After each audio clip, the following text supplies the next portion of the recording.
Hello, good afternoon, and welcome to our cafe webinar series. Today, we're going to be in conversation with our very own Dr. Bob Klitgaard, and we welcome all of you to our virtual space where we're going to be talking about generative AI and focusing especially on Bob's latest book, co-author with ChatGPT. If you have questions, please put them on the chat. But also at the end of the hour, I'm going to try to give 10 minutes for people to also ask questions as well. So I'm going to start as people are coming in with an introduction of Dr. Klitgaard. Um, he is a university professor at Claremont Graduate University. Before coming to CGU as president in 2005 to 2009, he was dean and fourth distinguished professor of international development and security at the RAND Graduate School, which is America's leading PhD program in policy analysis. He has worked and done research in more than 40 countries around the world, working with governments, civil society organizations, and international institutions. Um, in June 2025, Scholar GPS ranked Klitgaard as one of the top 50 scholars in the world in three areas: exploratory data analysis, corruption, and policy analysis. And also in October 2024, he was honored with the Anti-Corruption Excellence Award in Academic Research and Education, which has been linked to the Nobel Prize for likened, no linked, sorry, I like wish.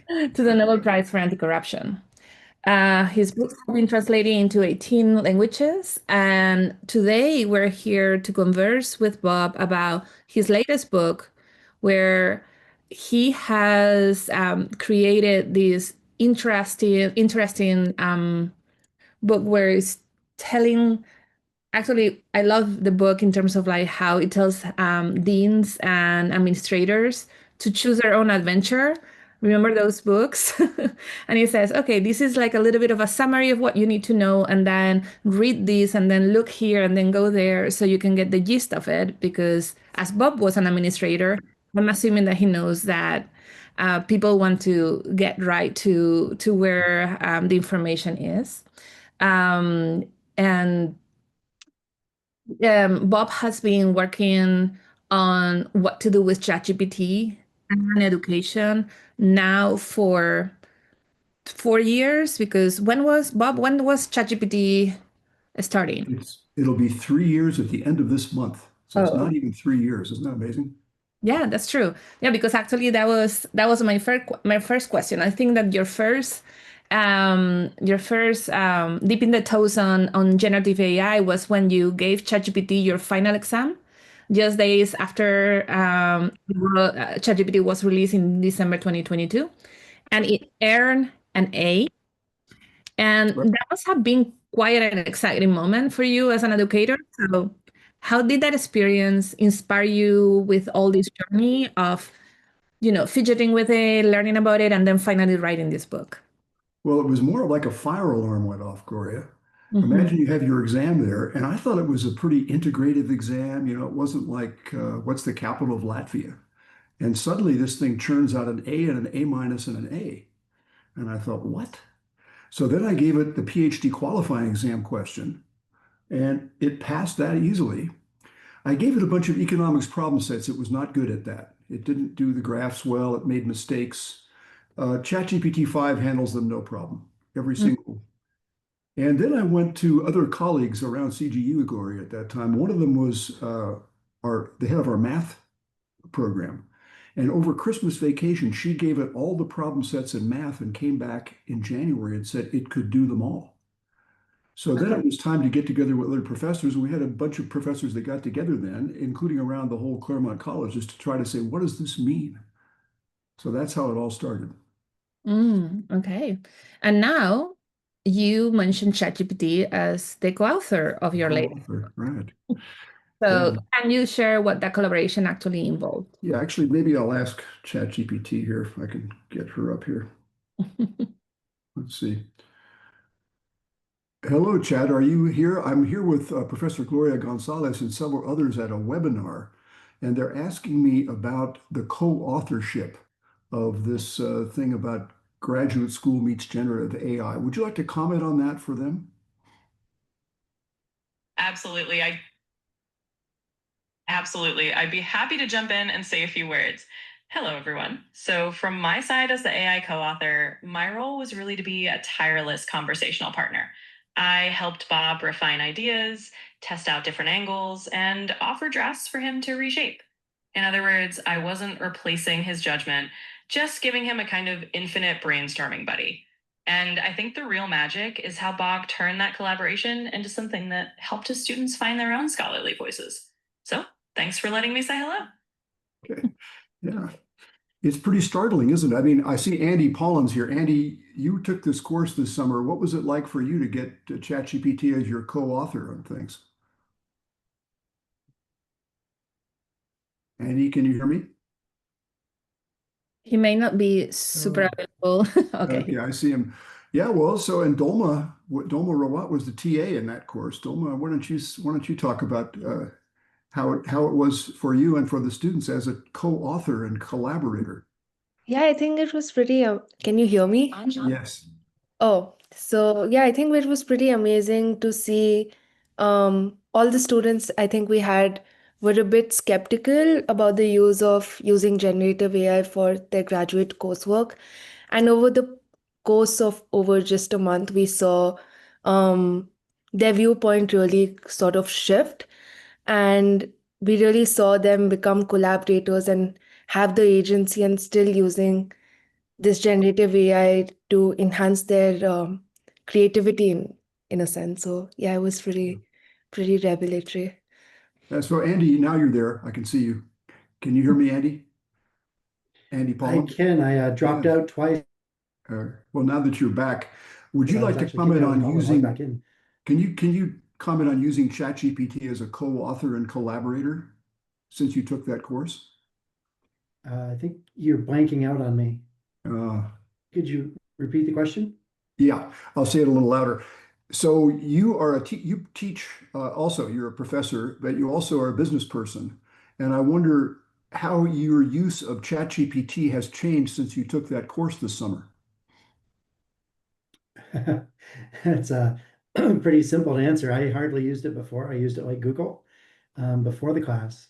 And then since the class, I use it in everything from pre-reading using Notebook LM to understand what I'm going to read, to teaching the students how to properly use chat to do their research and really push themselves to learn more, to if I'm having a difficult negotiation, I'll open up chat, lay out all the parameters, and then start negotiating with chat. How would this person, want to respond? How would their coworkers respond? How would legal respond? And really look at all the, negotiations from all the different angles. So I've used it in, every different way. Um, it's just been fantastic, and I continue to learn every day. I know it blows your mind. You know who else has used this as a companion is Itamar Shabtai. Itamar and I taught a course um, earlier in the year, and when we started planning the course, Itamar was in the office and we started talking to ChatGPT in the office. And then you said you used it on the way home that day, right, Itamar? And Yes. since then, you've been using it all the time also. How do you use it as a co-author and colleague? So what you inspired me, Bob, was to how to use the LLM systems, the ChatGPT, as a companion or as a co-partner for brainstorming. So instead of the usual use, as Andy said, like a Google-like advanced Google machine, this is now turning into something that create value, enhance our creativity, and provide new ideas. So I learned from you how to Ah, do this side, this aspect of conversation, a real conversation, and not like a one-way interaction. yeah. Mhm. So back Okay, to you, Gloria. thank you. Um, yeah, I actually highlighted quotes that you include in your book because in your book you talk about the course, then and then you just introduced saying that you were preparing. You did it with Itamar last spring, and then in summer it was another session.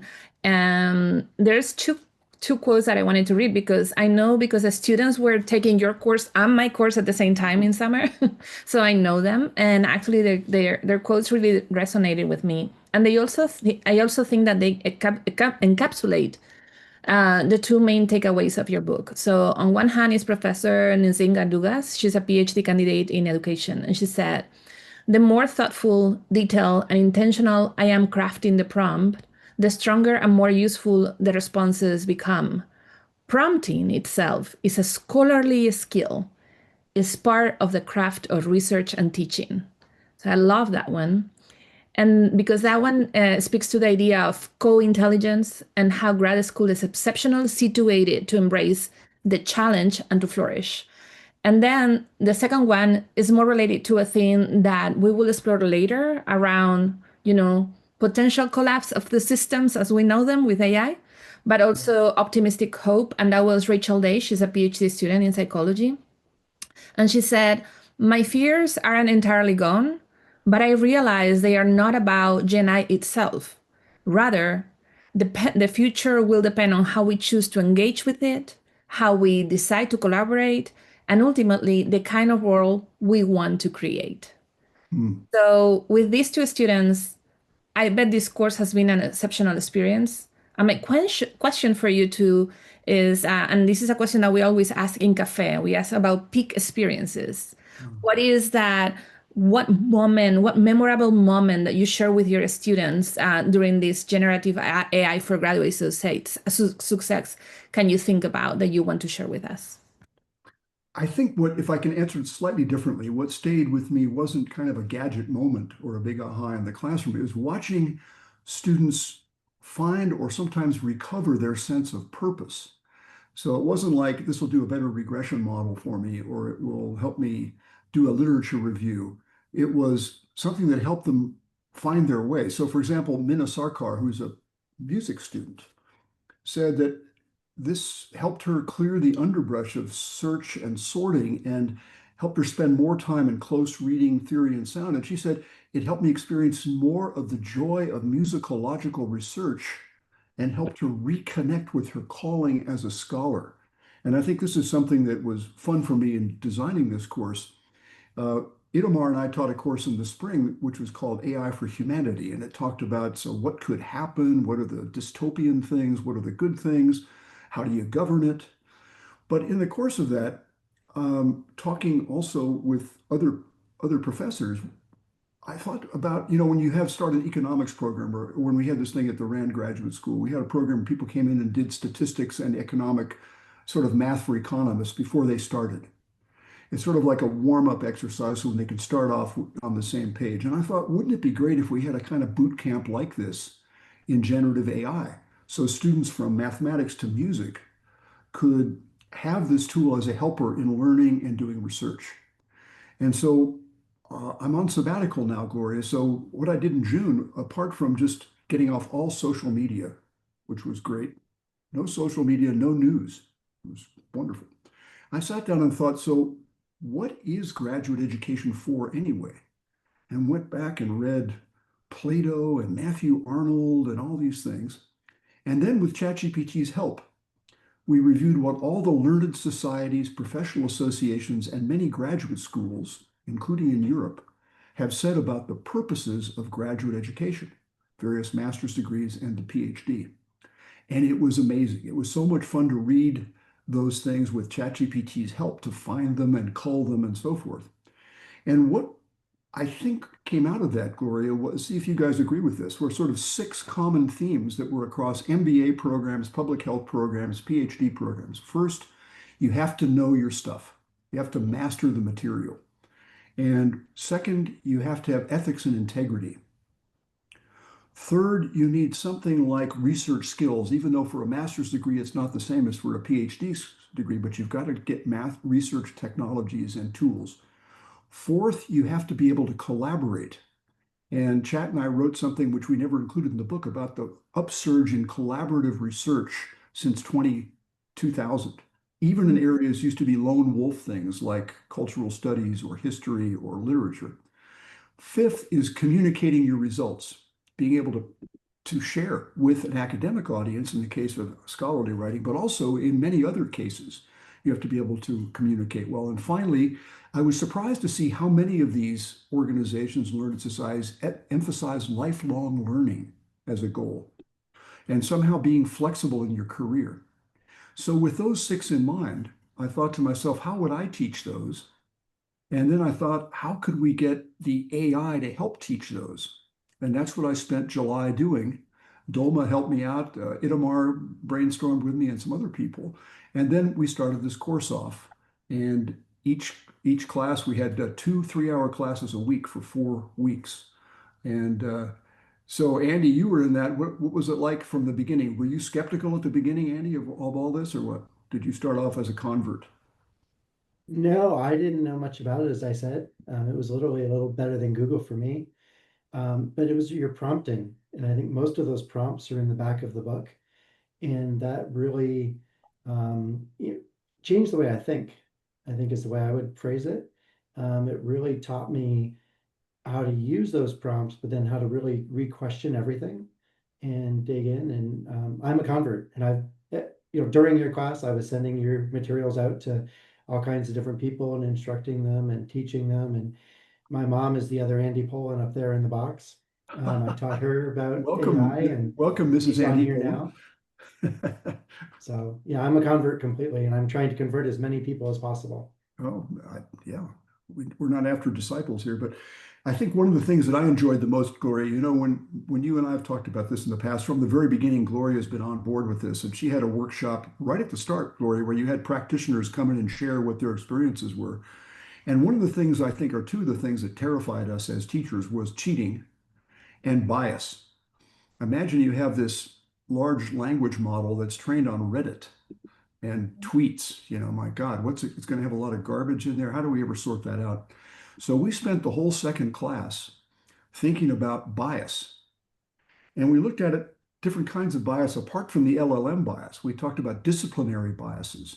That was interesting. So we had the chat work with us on how would a certain kinds of scholars look at the same problem. We looked at religious takes. We looked at cultural embeddedness, different kinds of cultural takes. And we actually used the tool to draw those out. So it was interesting that we could use the tool to analyze not only the tool's biases and weaknesses, but other kinds of bias is too strong a word here, but takes that we bring into problems, political takes, and so forth. And I thought that was really amazing for me. I learned a lot from doing that with the students, and I think we all had fun doing that in homework assignments and applying it to our own research. Yes. Actually, these questions that we started drafting well, I started to draft them, I sent them to you, and you were like, yeah, they're good. I actually went to Claude.ai. I use Claude more than ChatGPT, although I also have the ChatGPT that I use with a university account. And what I did is I created a project and I uploaded your book. And I also uploaded the transcript of a podcast that is called The Last Economy. My spouse is a software engineer and he likes to do investing on the side. Yeah. Like, you have to read this and or listen to this. And I was like, yeah, I don't have time to listen to a podcast for 2 hours. So I went to YouTube, copy the transcript, put it in that project with your book as well. And I was like, okay, well, first I started to talk about the podcast with it. I was asking what were the main points, where were the main takeaways. We had a conversation. And well, anyway, like what the Last Economy podcast, that if you want to hear it, I can put it in the link as well in the chat, said was that that AI is reaching an intelligent inversion point.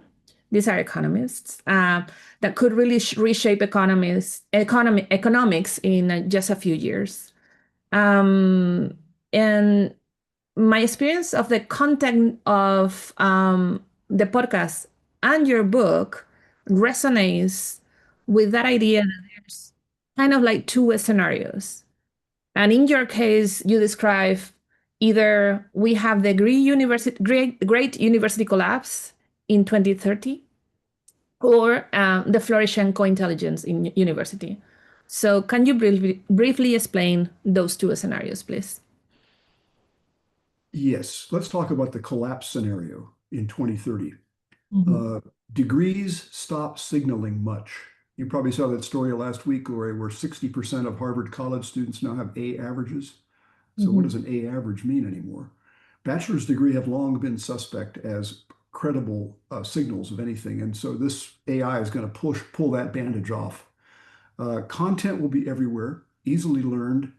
Assessments will be cheap. Companies will be able to figure out if you know something, not through just an interview, but getting you actually do something.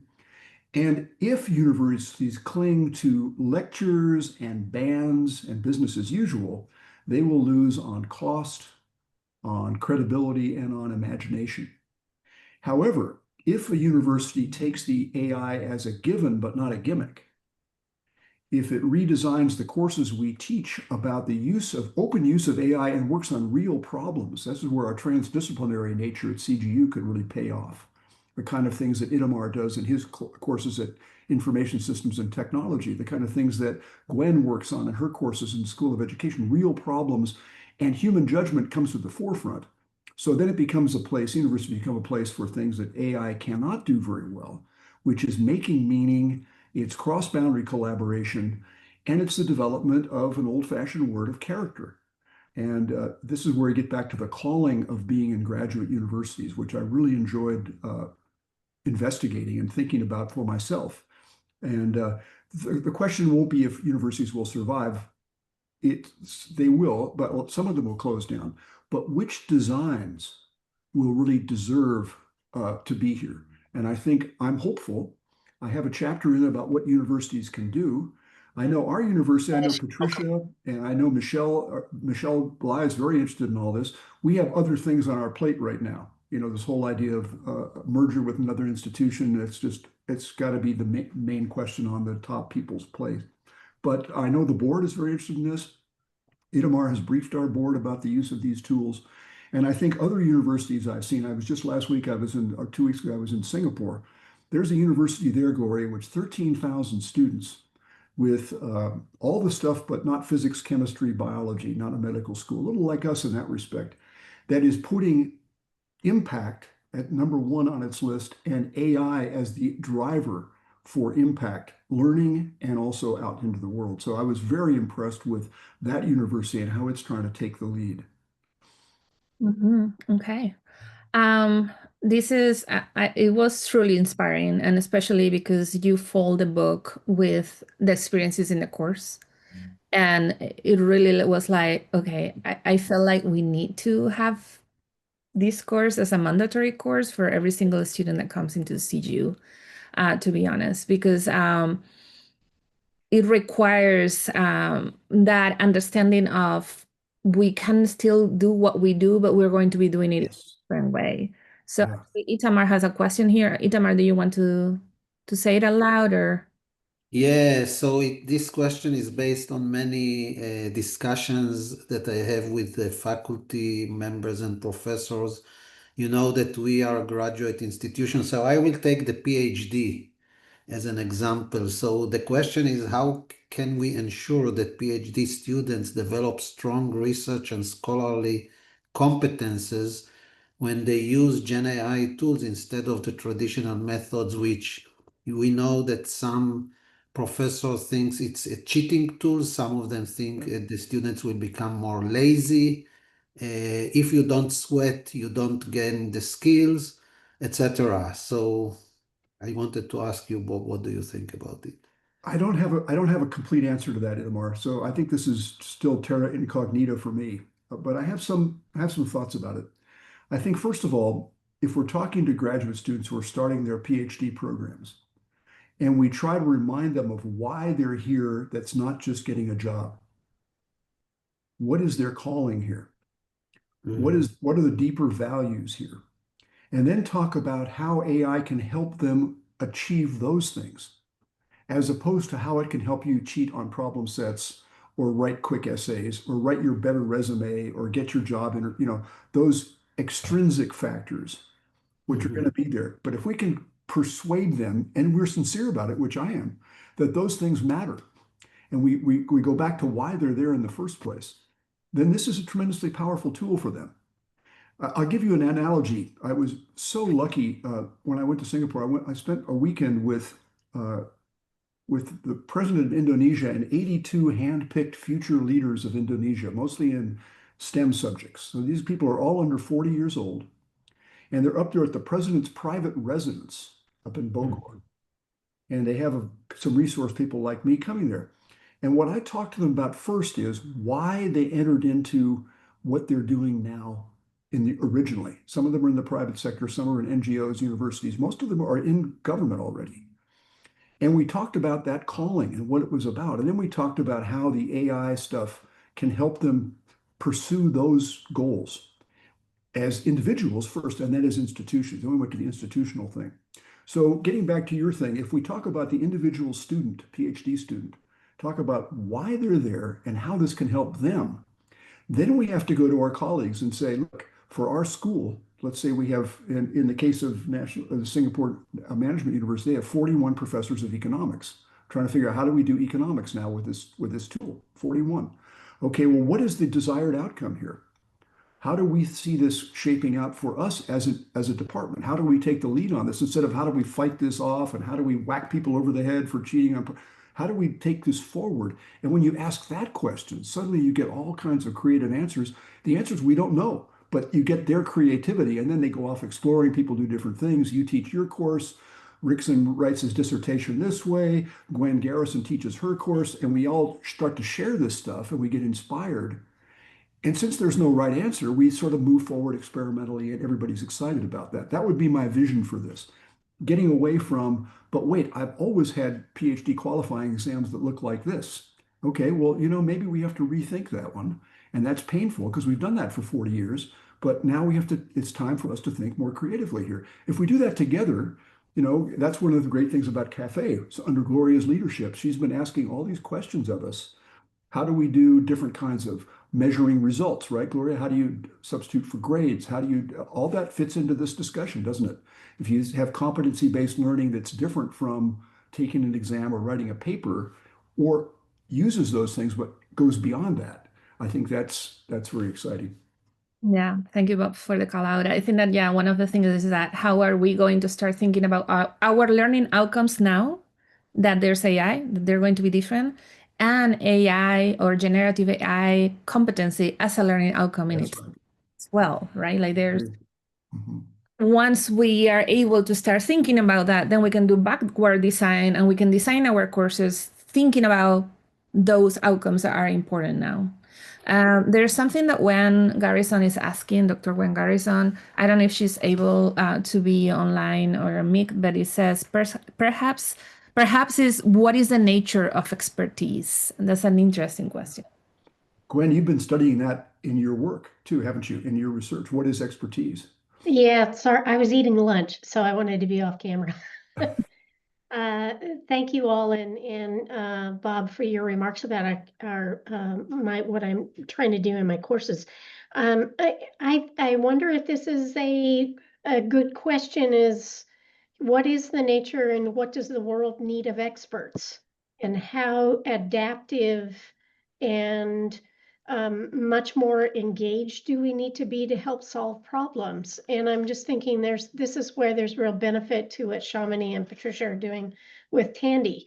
We can't sit in the ivory tower and just watch the world burn right now. I think very much all of us are trying to figure out, well, what do I bring to this conversation? What of what I do actually will help in this area to reinstate, because expertise has gotten really maligned, often because we take a long time to be very deliberative and very sure of the things, and quality is really important. And I'm thinking about how do we introduce and leverage in ourselves some more room to actually do this in such a way with the values that we bring to it, at the same time trying to use the tools that are now at our disposal. Yeah, that's a great question. I don't know if Itamar has an answer to that. I don't have a great answer to it. When I looked into the question of what does it mean to have deep expertise, though, Gwen, and looked across these professions and PhD programs, so that was lots of fun, I came up with three criteria for expertise. And the first one is thinking like a dot, dot, dot. And my analogy here is the Harvard Law School in the 1930s. Already in the 1930s, the Dean Langdell talked to the other professors, we cannot assume that people can know the law. So being a competent lawyer does not mean knowing the law. It's too much law. That was almost 100 years ago. We have to teach them to think like a lawyer. And that became the mantra of Harvard Law School. They developed a case method for that reason. So people could learn by example with gifted professors teaching them, not what the law was in sort of a compilation encyclopedic sense, but how does reasoning take place? How do they use antecedents and how do they question the law? How do they develop the law and so forth? And this became the famous slogan. And I think there's something analogous to that, to thinking like an economist or thinking like a statistician or thinking like a literary scholar in the school called explication de texte, where you try to think all the time about how what is being said and how it's being said interact. You're just always thinking, and pretty soon you start to see, I'm not one, but you start to see things that way. Now, Wendy Martin's an English professor. She can tell us if that's right. But do you see the analogy I'm talking about? Expertise then is, and then how do we judge that? That's a good question. The second one is connoisseurship, is deep knowledge of the canon, but deep knowledge does not mean getting the quick summary and knowing what Weber said about German law. It's really digging deep inside texts so that you have a connoisseurship that develops. And again, how to judge that is very difficult, but that's what a community of scholars is all about. And then the third one is knowing the language of the field.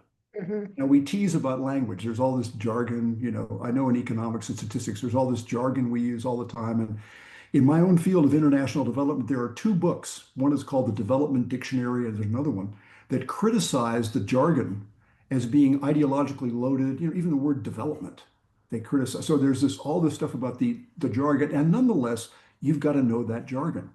So we spent some time in class with some prompts, which is how can you learn the jargon being a sociologist or being a musicologist or being an economist? And students did that for their own profession and discipline. And it was lots of fun to see what kind of words, where there were prompts like, what is something that a person who's been 15 years as a psychologist, a cognitive psychologist, knows that a typical graduate student doesn't know? And that begins a large conversation with the student with ChatGPT. So that was sort of, I guess, getting back to expertise. Now, how do you measure those things, Gwen, and how do we develop them? I don't know, except I think that ChatGPT can help us with all three of those things, can help us learn to think. I'd like to offer one kind of perspective on that, Bob, and that is it reinforces the notion that experts are talking to experts. And I'm not saying that that isn't a bad thing. I mean, we do need our academic societies to make sure and refine our thinking and sharpen us as iron sharpens iron, to use the metaphor. But I think the world is like, you guys are so, over there. And I don't think that's where they need us. I think they need us to deeply engage. So the transdisciplinary stakeholder engagement and being in with other people with humility. I think that's probably why the ivory tower has gotten such an elitist image, is we forgot who we are serving and how we are bringing that up. Now, I say that in general. CGU has always had a mindset to bring people along with us. We've always been differentiated from Pomona in that regards. We didn't want to be that, but we wanted to offer a high caliber education through the mentoring model. And as expensive as that is to do, we have delivered pretty remarkable results with who is sitting in positions of real influence. From our small, we punched above our weight in a lot of ways. So I would like to add to yours, think alike, connoisseur, know the language, but then translate the language to critical stakeholder groups who don't have access to the time and space that we inhabit. And they need that from us, and we need to develop those relationships. One of the reasons that one of the reasons CGU brought the School of Community and Global Health from USC, I see Kim Reynolds is here, back around 2007, was because one of their key missions that they'd done so well was they called it translational research. Yeah. Taking medical knowledge and public health knowledge and putting it in place in places like China or South Pacific or downtown LA. And so that's a great skill. Once again, ChatGPT can be very helpful, and I'll give you an analogy.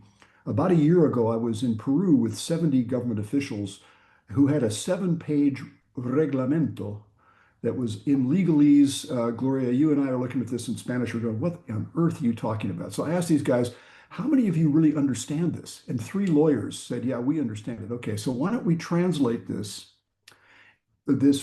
regulation, 7-page thing? Ask ChatGPT to translate it into 1 page that could be understood by a person with a 12th grade education. We asked Chat to do it. We gave the result to the lawyers, and the rest of us had a coffee break. And we came back, and the lawyer said, that's pretty good. That's pretty good. And I see around the world people using these tools now to translate difficult rules, regulations into things that people can understand, and indeed find chatbots. So that if you're a rural agriculturalist in southern Peru speaking Aymara, and you want to figure out how to get an agricultural credit, you can go online and interact with it in your own language and ask questions of it. You don't have to rely on a corrupt bureaucrat to give you the supposed information about how to do it. So I think there's a tremendous breakthrough that's going to happen exactly in what you're talking about, translational research. You've probably tried it yourself, Gwen, in areas that we don't know well, that we need expert help on. We know it with medical stuff. We know it with buying a car, an air conditioning system. Yeah, who knows about that stuff? But this can actually help you march through. This is a hot, complicated contract. How do I understand this? And help us translate it for ourselves. So I think for us as scholars, we have to figure out, do we know what we're talking about? Do we have the expertise, or is it thinly guarded ideology or my opinion or my positionality that gives me the whatever? And why I keep getting these calls on spam? I don't know. So I think we have to make sure we're on top of things, and that means try as hard as we can to develop those skills. But then, yes, translation is part of it. And again, this can be a powerful tool for us to convey our work in ways that speaks to not only powerful people, but people who are infected by all these things going on in the world right now. This is very interesting, Bob, because this comes to now the second part of the conversation, where I wanted to talk about where are we going with an economy where we can replace certain roles and competencies such as translation. There's translators that are specialized in legal language, and instead of using ChatGPT, you could also hire somebody to do that. It's just that it's not as efficient, right? So one of the things that looks like is going to start happening is that as generative AI gets better, and maybe at some point we get into general AI, we are going to start losing links of this expertise model. And actually, when we did those roundtables a couple of years ago, some of the people working in Hollywood were talking about how the internship positions were disappearing. So there were not people doing the middle link on the chain from novel or novice to expert, and there were not opportunities to get in there. And that's kind of like is something that it keeps coming to me. Like there's some paradoxes that I wanted to talk to you about and see what we can have about that. So your book shows that students gain deeper knowledge through AI. But those deeper knowledge have real economic value if AI can actually imitate certain expertise, maybe not all of it, but certain of it. Then you talk also about the signaling crisis. The economic model suggests that AI challenges the traditional role of degrees, as you said at the beginning of the webinar. But if degrees no longer do that effectively, what will replace them? How might this change our model and the way that we do think about internships and about going from novice to expert? But because for me, going from novice to expert was a question of 20 years. As you say, getting the canon and the connoisseurship and the language. But we are having our students, both in undergrad and grad, talking to generative AI who has a level of expertise that goes over where they are. And that's a paradox for me, like how we use a tool that is more powerful than ourselves. Right. The last one is the income paradox. If there's a collapse scenario, not only in education, but in terms, and a lot of us lose our jobs to AI, who will have the income to buy the services AI provides so efficiently, or who will have the income to be a scholar at play and thinking about all this? Let me call up Elon Musk and see if he can help us on this. I don't know. Elon, are you there? You're not. Okay, sorry. Yeah, maybe Elon will be able to help us out. He'll get $1 trillion bonus, and somebody can ask him for a handout. Well, those are three difficult questions, and I will comment that Itamar teaches a course now by himself in the winter that's called AI for Humanity, which goes into some of the scenarios and issues of governance. And I don't know what you're exactly, where you and I are having a meeting next week to talk about that, Itamar. And I'm teaching a version of Public Policy 338, Gloria, in the spring. This is a classic sort of second year course for policy analysts and applied economists and evaluator types. And the purpose of it is to talk about how markets fail and what you can do about it, how bureaucracies fail and what you can do about that, and how inequality seems to persist and what we can do about that, if anything, at the individual and then ethnic inequalities. That's the classic topics. And we have case studies all over the place, from health to education to universal basic income. And universal basic income is an interesting one because even a UBI of $25,000 a year right now in the US is infeasible. The models show basically the effect on people doing work. It's just not, the social benefit cost analysis is negative on that. The scenario 3 years from now, when people are losing jobs dramatically, will be accompanied by abundance, easy to produce things, which if we can take that money somehow as a social good and not just a private good, we could imagine universal basic incomes of $100,000 that would be feasible, if not 3 years from now, then 5 years from now. That's just one of the things that I'm going to be exploring in Public Policy 338. And the reason we can explore it with such fearlessness is nobody knows what's going to happen. We know that a lot of current policies will be completely obsolete. The things we've worked on so hard will be obsolete. The way we run schools will be obsolete, I believe. It'll infinitely better, it's going to happen. The way we do healthcare, health analysis will be obsolete. The way the legal system works could be obsolete. A lot of things are going to be threatened also. Itamar and I did this thing in our course where we had 13 chapters that were written by ChatGPT and me about where generative AI is already transforming stuff. And one of the chapters was on cybersecurity. Man, that scared us both. Itamar and I were terrified about what we learned there. And then we had student teams following those up. And what you learned is in 3 or 4 years, we could have extreme capabilities of fraud and fakery and, stuff that will just blow our minds. So all these things, Gloria, are to say that what your husband, your spouse suggested and what that podcast suggested about these things, people are all flailing around. There's techno-optimists. There's always people who are, wait, what about energy? What about the white patriarchy? What about? There's all these correct concerns and nobody knows. But I think we've got to get in there and start asking, okay, so where are the possible market failures that are becoming here? Where are the possible governance failures? And what could AI do in both cases to help make those better? What about inequality? How are we going to take this tool and really help the most disadvantaged peoples in the world, as well as within our own country? And those questions, I don't see them. I follow this stuff very closely now on the internet. Even though I'm not a tech guy, I follow all the discussions. People are not asking that question. They're opining on the answer.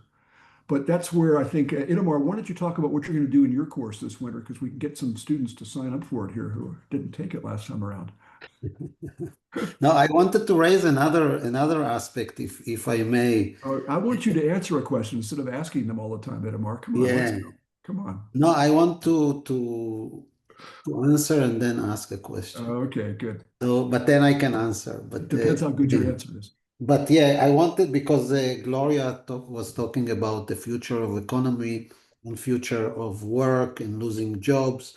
So there is the example of Amazon. Amazon has 1.5 million human employees and 750,000, half of them on top of the human employees, it's digital employees, robots. But in terms of digital FTE, the 1.5 million human employees, they work one shift a day. But the robots, it's AI, they work three shifts a day because so in terms of digital FTEs, they have more digital FTEs than human FTEs because AI is always on. AI doesn't have to sleep, Yeah. doesn't have holidays, doesn't have any of those.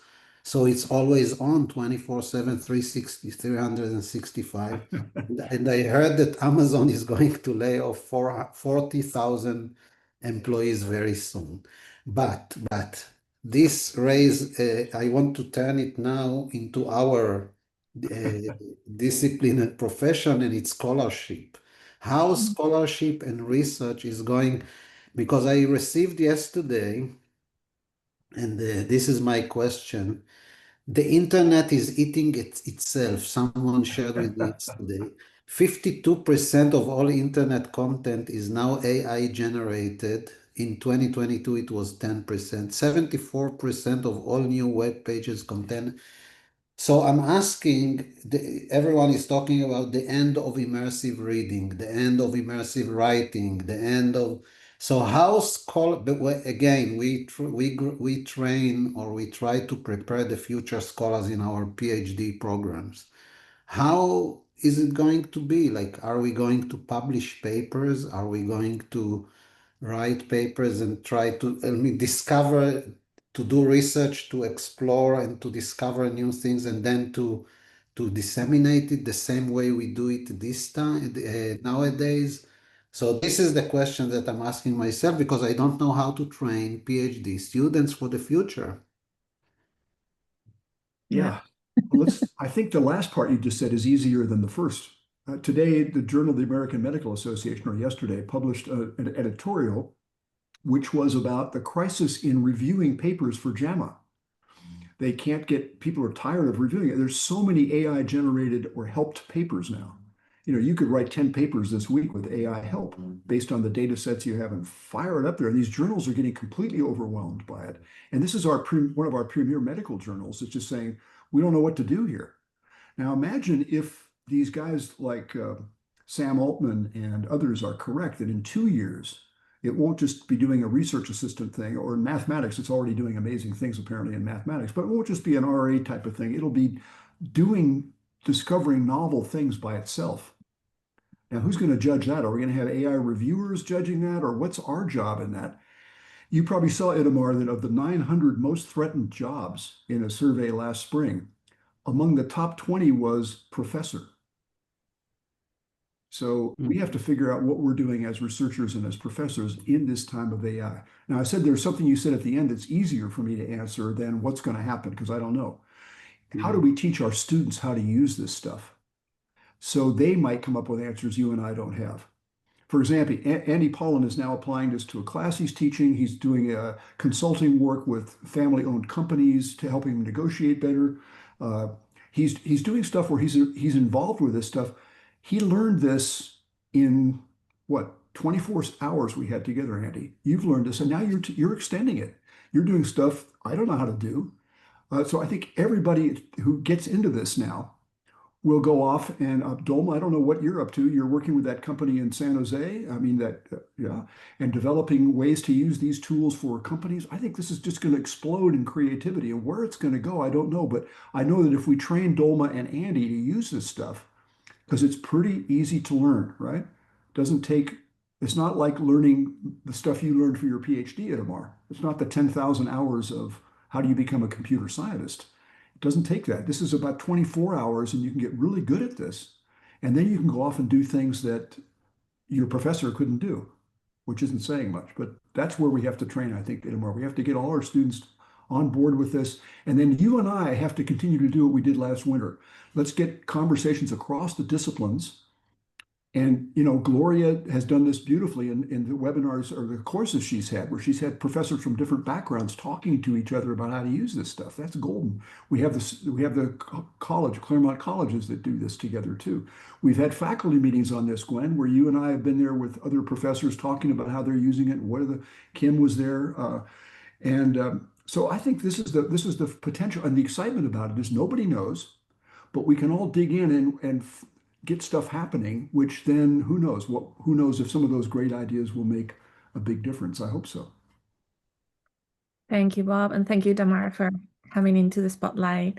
Uh, there's 10 minutes, so I wanted to open the floor to questions. I know that Alice Mason had a question or a wondering thought. I don't know if she wants to come up, or I can just say what is in the chat. Okay, well, it says in the Sorry, chat. I was getting off mute. Okay, perfect. Yeah, I question how character is going to be influenced by AI in the future of work, because we learn right from wrong from experiences and from how we're raised and education and everything. And if AI becomes the source of all of that, how is that going to influence our behavior and what's right and wrong? I don't know the answer to that. I'll tell you a personal experience from it, though. It's been an excellent help as a Bible scholar. So if you're reading the Bible and come across a very difficult passage or even a chapter, and you go and you ask ChatGPT for help in different interpretations of this chapter, how it's played out over the history of Christianity, for example, it's amazing how helpful that is. So it's helped me understand things and maybe think about it there, therefore apply it to my life better, I hope. So I think that potential for ethics, people can get, if your background is Islamic or if it's Buddhist or whatever, you can get different perspectives also. One of our students did this in class. We had an exercise where we looked at different religious takes on subjects, following the example of Karen Torgerson, our former dean of School of Religion, who created a School of Religion that was going to take all these different religions there, not to get a common denominator, but to help them understand what their own religion was by seeing what other religions think about things. So we did this in class, and I remember one of the students went home, I think it was Nzinga, in fact, Gloria, who went home and said, I tried it out in a whole different religion that was not even in there.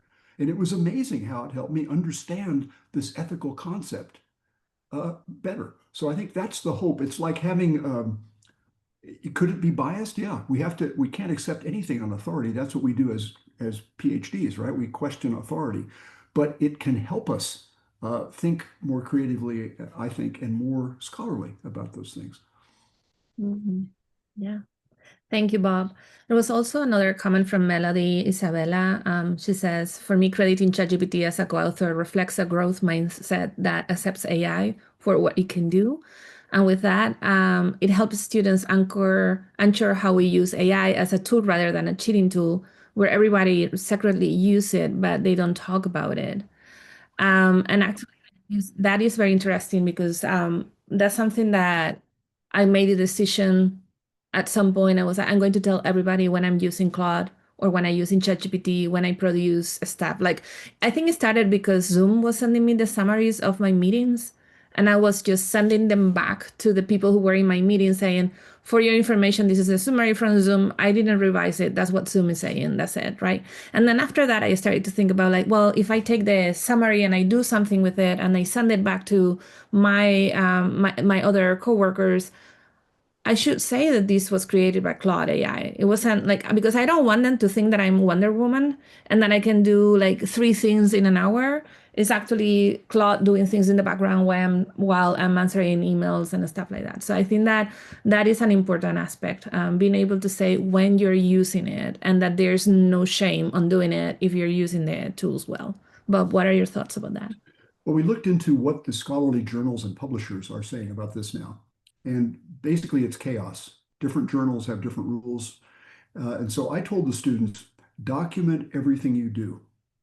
And when we have assignments and tests, what I do is have the first part of the test be a chat with ChatGPT, which shows almost a tutorial where it's tutoring them and asking them what they know.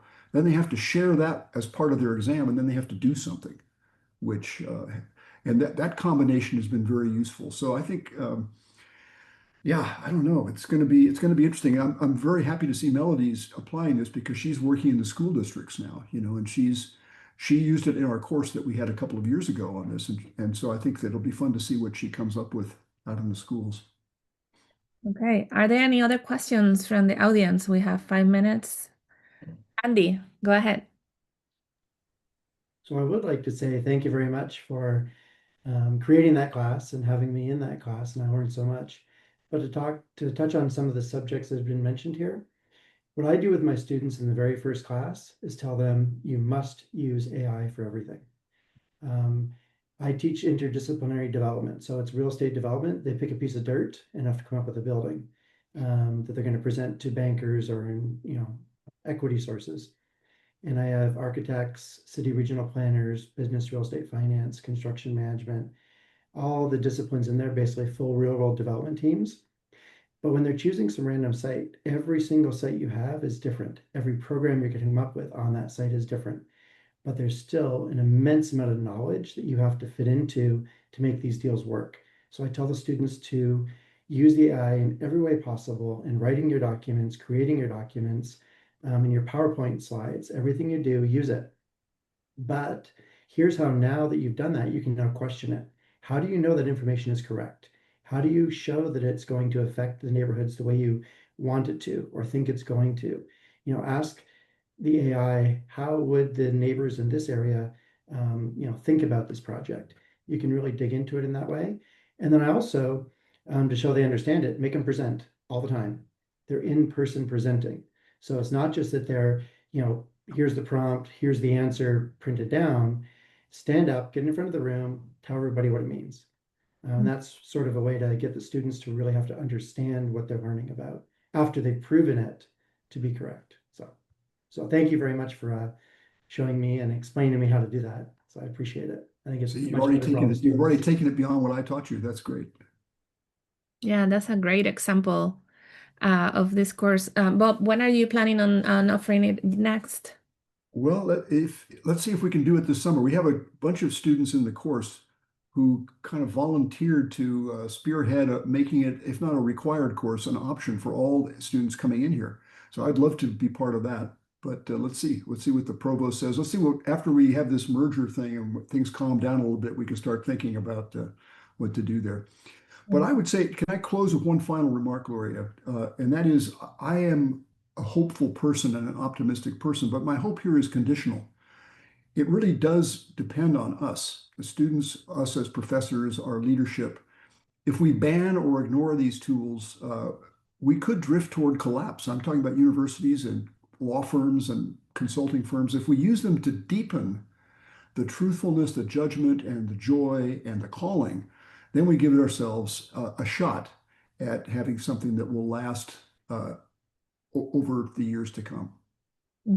Yeah, thank you, Bob. And with that thought, we're going to end the webinar. This webinar will become available on our YouTube channel, Cafe. So if you want to listen to what we're saying, unless Bob doesn't want to.